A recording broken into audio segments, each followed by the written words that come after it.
Bonjour à toutes et tous, bienvenue dans les coulisses du Grand Lyon. Mon invité du jour, Patricia Roussel, bonjour. Bonjour. Alors, la recherche lyonnaise attendait depuis 4 ans une médaille d'or du CNRS. Elle est pour vous, vous êtes biologiste rattaché à l'Université Lyon et vous voyez récompensé la plus grande récompense du CNRS pour l'innovation pour vos travaux sur le vieillissement des cellules, sur la régénération des cellules de la peau. Expliquez-nous un peu vos découvertes. Absolument. Donc oui, je suis très honorée de me voir décerner cette médaille de l'innovation 2023 du CNRS.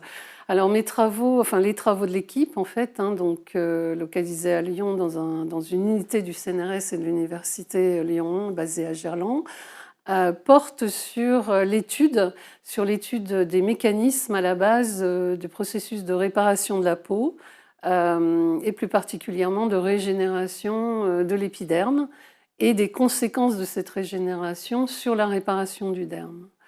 Concrètement, vous travaillez sur le micro-environnement des cellules, les protéines autour des cellules, pour régénérer la cellule. Absolument, c'est-à-dire que c'est les protéines qui entourent les cellules, qu'on appelle effectivement les protéines du micro-environnement, et plus précisément, on appelle ça des protéines de la matrice extracellulaire, parce qu'elles sont à l'extérieur, vont avoir une fonction de structure, c'est-à-dire qu'elles apportent une forme au tissu, sa consistance, sa forme, sa rigidité, et elles vont également instruire les cellules sur ce qu'elles doivent faire. Et ce sont des propriétés qui ont été découvertes maintenant il y a quelques années. Et on se rend compte que cette fonction d'instruction des cellules joue un rôle très important dans le processus de réparation. Ce qui est récompensé, c'est 20 ans de découvertes, une dizaine de brevets, des avancées concrètes pour les grands brûlés, pour les cancers de la peau, mais aussi des recherches qui ont beaucoup intéressé l'industrie du luxe. Vous travaillez aussi avec les plus grandes marques, Chanel, Dior, ou plus récemment, c'est la gamme anti-rides Sebelia qui est basée sur une de vos découvertes. Tout à fait, oui, oui. Alors nos découvertes sont, oui, comme vous l'avez dit, c'est un travail de longue haleine, en fait, où nous avons j'ai tout au long de ma carrière identifié des protéines du micro-environnement et j'ai caractérisé sur ces protéines des petits fragments qui jouent un rôle dans cette instruction aux cellules, comme je vous disais tout à l'heure. Et donc, ça a intéressé. Alors, au départ, on s'est surtout intéressé à ces protéines dans le domaine de la réparation, effectivement, chez les grands brûlés, puisque moi, mon parcours académique était basé sur le développement de solutions thérapeutiques pour les grands brûlés. Donc, c'est vraiment ça qui a initié le développement de ce laboratoire de recherche. Et effectivement, ces travaux ont beaucoup intéressé l'industrie dermocosmétique qui a souhaité tester ces différentes protéines dans le domaine de la régénération de la peau au cours du vieillissement. Que les pommades anti-rides, ça marche alors?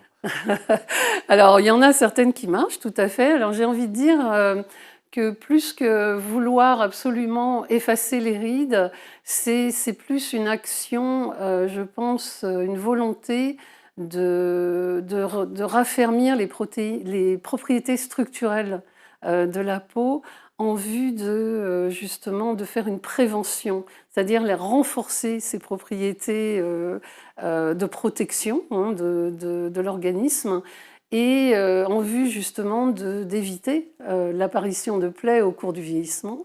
Et donc voilà, donc le côté anti-rides, c'est plus du renforcement justement de ce micro-environnement. Alors comment ça marche quand on voit les milliards en jeu dans l'industrie cosmétique?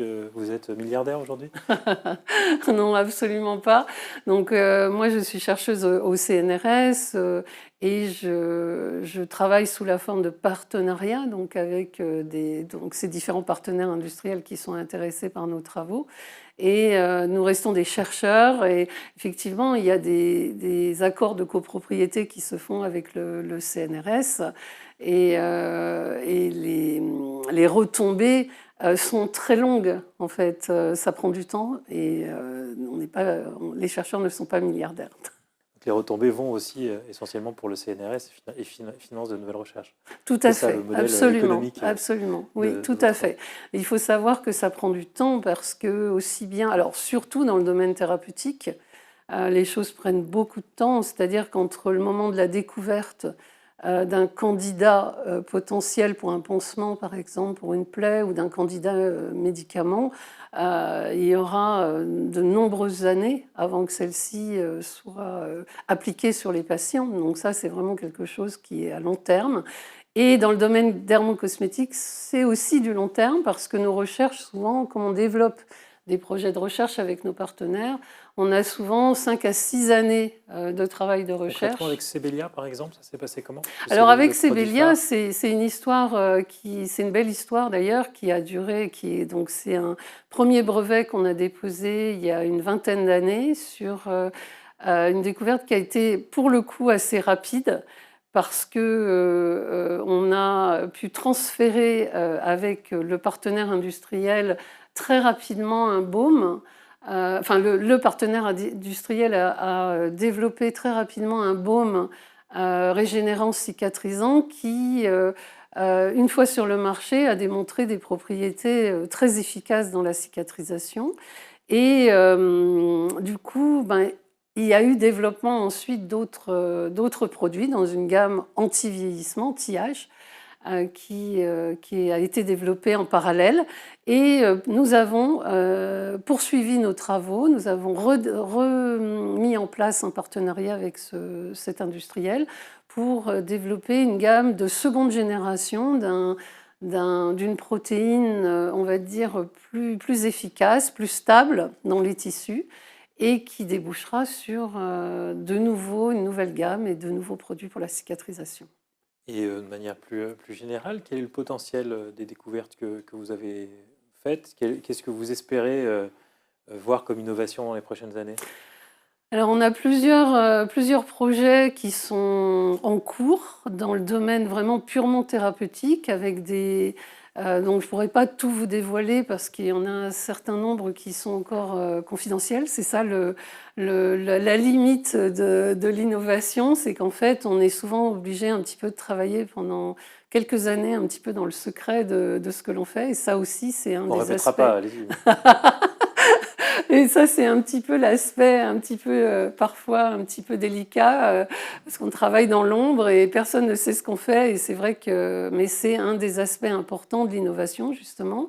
Donc, on a 2-3 projets qui sont très orientés thérapeutiques, avec le développement de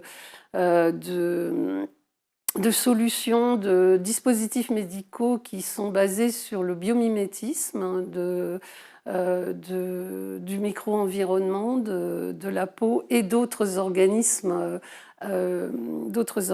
notamment des organismes marins.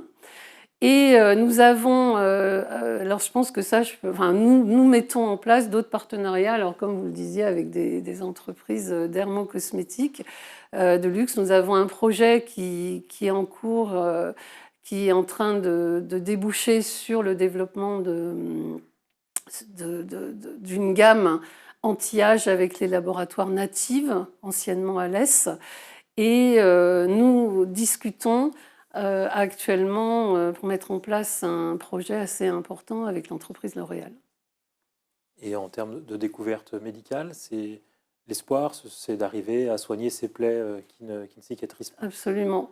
C'est d'essayer de... Absolument, c'est vraiment ça le challenge actuellement, c'est d'arriver à trouver des solutions thérapeutiques pour les plaies chroniques qui sont de plus en plus nombreuses dans le monde et qui posent un véritable problème de santé publique, qui coûte très cher aux différents organismes de soins, de sécurité sociale. Et les recherches sont très actives au niveau international. Actuellement, il y a une grosse émulation qui se fait. C'est d'ailleurs très, très intéressant de travailler dans ce domaine. Et on peut espérer arriver dans les 10 prochaines années à trouver des solutions qui permettront aux patients d'améliorer la qualité de vie des patients âgés, les patients diabétiques, des personnes qui sont obligées de vivre avec des plaies qui ne cicatrisent pas. Et dans la lutte contre le vieillissement, quel est le potentiel? Vous nous promettez la vie éternelle? Alors oui, le rajeunissement éternel, rester jeune toute la vie, c'est un rêve, ça fait rêver. Moi, je pense qu'au niveau... alors, on est vraiment, en tant que chercheur, on n'essaye pas de promouvoir justement ce rajeunissement éternel, cette notion de rajeunissement éternel. Simplement, imaginer des pistes qui permettront de mieux vieillir et de vieillir en meilleure santé, en bonne santé. Parce que la peau, c'est bien sûr un organe c'est l'organe qu'on voit, c'est l'organe du premier contact. On veut toujours, on associe la peau à la beauté, mais ce n'est pas que la beauté, c'est aussi un organe qui joue un rôle très important dans la santé. C'est l'organe qui permet, c'est vraiment la barrière qui protège l'organisme. Et garder une peau, la dermocosmétique, c'est aussi garder une peau en bonne santé le plus longtemps possible au cours de la vie.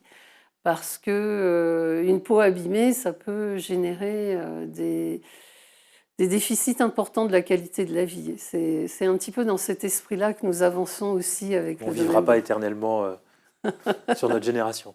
Ah oui, je crois pas. Patricia Roussel, je vous remercie. Merci à vous. Et puis moi, je vous dis à demain pour une nouvelle émission des coulisses du Grand Lyon.